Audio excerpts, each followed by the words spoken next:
Hey, what's up, guys? Sometimes you get a movie that has great acting, great character development, special effects, storyline, everything you could want in a film. And then sometimes you get C.H.U.D 2, Bud the C.H.U.D. Yeah. He's suave. Are you heterosexual? He's charming.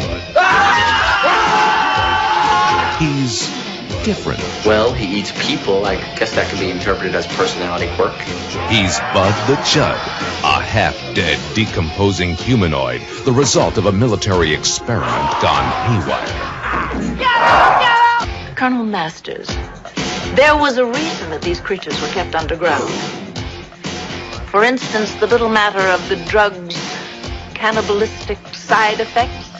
Now he's loose on the town, spreading the horrifying C.H.U.D disease everywhere. What in the wide world of sports is going on in here? We're not just talking about some animated corpse. You got it? Everything it infects mutates. The army, the police, and the FBI can't seem to stop this ravenous plague. But a group of clever kids might just chill the C.H.U.Ds. Unreal. C.H.U.D 2. This C.H.U.D's for you. So yeah, C.H.U.D 2, Bud the C.H.U.D, came out in 1988, I think theatrically, and then 89 for the home video release. I believe this says 88 on the Vestron here. But yeah, I just reviewed Return of the Living Dead 3 from that series, and I felt like I was starting to watch the same movie here at the beginning. You start out with kind of the same synopsis of, they're supposed to dispose of the last C.H.U.D, or cannibalistic humanoid underground dweller, essentially a zombie, if you will. Yeah, and he escapes, and they try to refreeze him, kind of like Return of the Living Dead, and everything like that, which I guess Return of the Living Dead came out after this, so maybe they stole from here, I don't know. But, yeah, it's like kind of the same synopsis there at the beginning, which was weird. But, yeah, so he escapes. It goes to 3 teenagers. I honestly don't remember their names, and I don't really care at this point. I think the chick was Katie, I believe was her name. And they're at school in biology. They're supposed to eventually do a, work on a human body corpse. And they're goofing off. The 2 teenage boys are goofing off in the little storage area and comedically lose the body.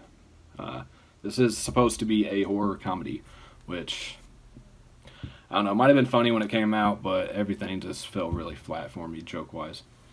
So, yeah. Anyway, they lose the body, have to find a replacement. They go to where they took the C.H.U.D to and take the C.H.U.D for the replacement. Take him back to one of their houses, and stuff happens, and they bring him back to life.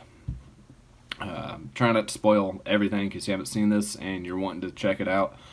I'll just kind of briefly go over, try to make this one short and sweet.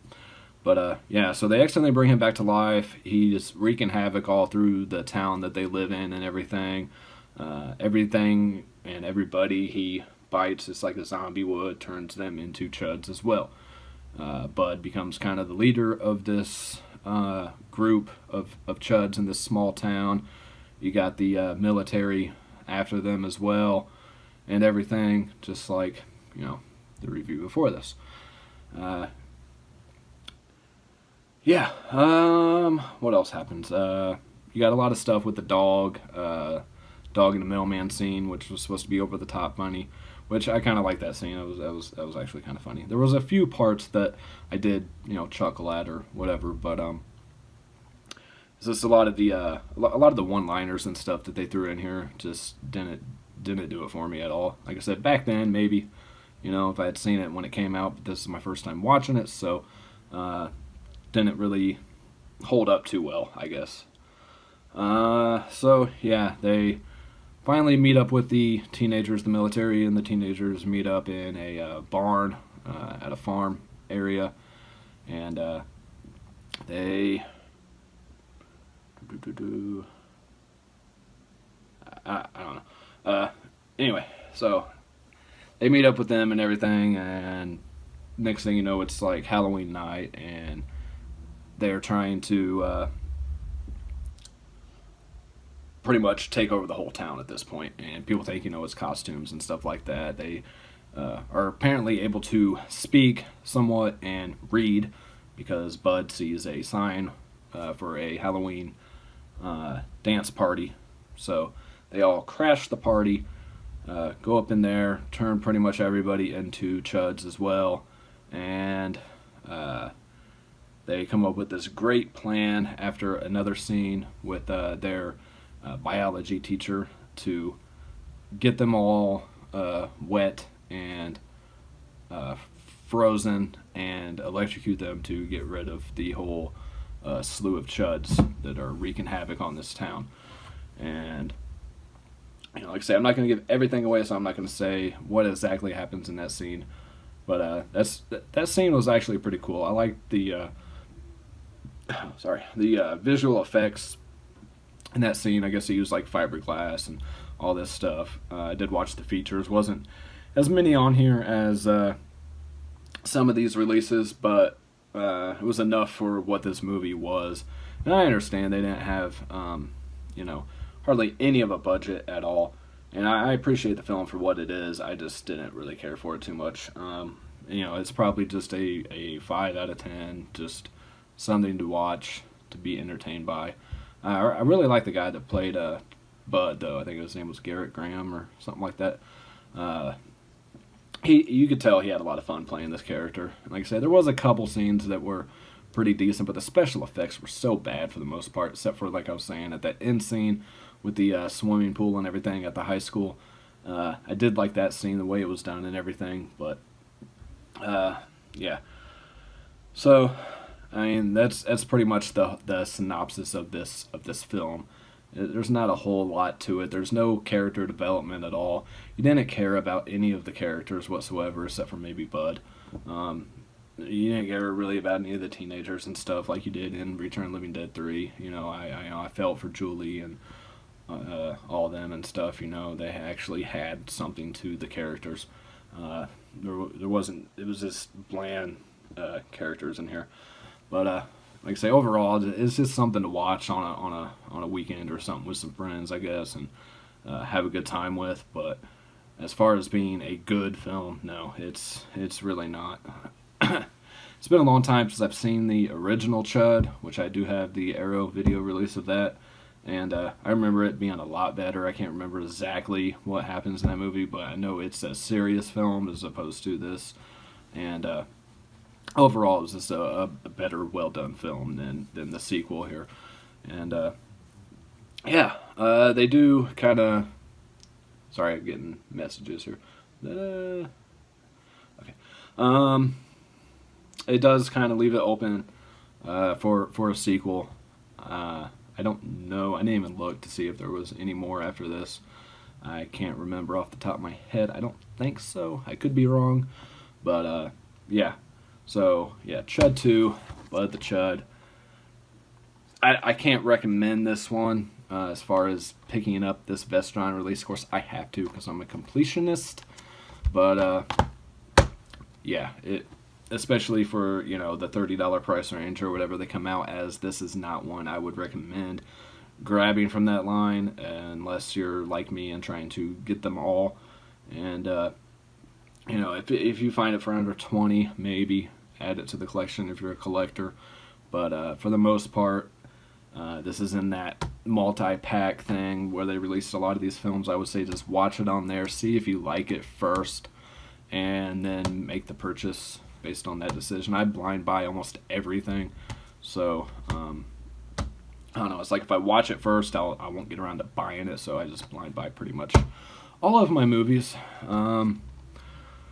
which I like doing that because I just want to be surprised. I want to see, what it's about. I did enjoy the music in this though. I love cheesy 80s music, and this definitely delivered the cheesy 80s music for sure. Picture and audio quality, the audio was fantastic. The picture wasn't as good as Return of the Living Dead 3, but still a solid, 4 out of 5. It starts out a little bit worse than it becomes. It starts out real liney, like lines in the side of the screen and stuff, but it does clear up a little bit as the film progresses. But yeah, the quality on Return of the Living Dead 3 was freaking amazing. Yeah, granted, like I say, this is a little bit lower budget, and it did come out, in 88, 89, so what they had to work with, I'm sure, wasn't as good a quality. So, yeah. Trying to keep this review under 10 minutes, and I might make it. Yeah.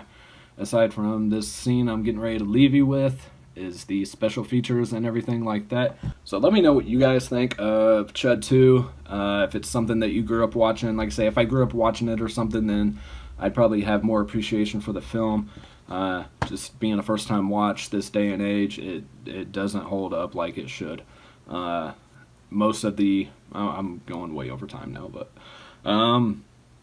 most of the time that there were attacks of the C.H.U.Ds onto people or whatever was off-screen. There was hardly any blood at all, no gore that I remember.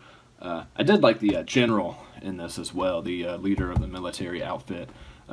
He was just crazy, and he was just impressed with like everything that was going on. There's a scene at the beginning of the movie where the C.H.U.D is increasing its own body temperature and everything, and he's just impressed with what these C.H.U.Ds are able to do and everything like that, and he doesn't see any harm in them. He's just like excited for it, and he was just like completely bonkers. He was just weird. I did like his character as well. Like I say, there's a few things that I did like about the film. Maybe it will grow on me in the future. I might give it a rewatch at some point. Not anytime soon, but I'm happy to have it in the collection. It's definitely not going anywhere, and yeah, like I said, the story. I mean, there's no real story to it. I sum it up in like a couple of minutes. What happens? There's this. I'm trying to look through my notes to see if there's anything I missed, but there was really no point of even taking notes on this film. I mean, other than I probably should have wrote down what the main characters' names were, but like I say, I just don't really give a shit at this point. Yeah, so like I say, rent it first, check it out, see if you like it. If you do, definitely pick up the Vestron series because the quality overall is really good, and the features that were on there were pretty decent. So yeah, I'll see you guys on the next video. I'm gonna say bye again after this because I say it in the features, but yeah, thanks for watching. Take care. Bye. Alright guys, just like the last one I did for Return of the Living Dead 3, I'll go ahead and show you the menu screen and the special features here on C.H.U.D 2. There's the animated menu there, which I can already tell it's going to be a pretty fun movie. Of course, you're going to be seeing this after my review. But yeah, you got audio commentary on here with director David Irving. You got Bud Speaks with Garrett Graham. Katie's Calatamy with actress Trisha Lee Fisher. This C.H.U.D's for You with Alan Apone. Video trailer and still gallery. So not as many as Return of the Living Dead 3 had, but I don't know how long these are or anything. I have not watched them at the time of this video, but I will before I do the review, if that makes any sense. I just like to do this first before I watch the movie, and it's later in the day and be tired after watching it, so I want to get this out of the way. There's the menu screen and everything for C.H.U.D 2. So hope you guys enjoyed the review, and I'll see you on the next one. Bye.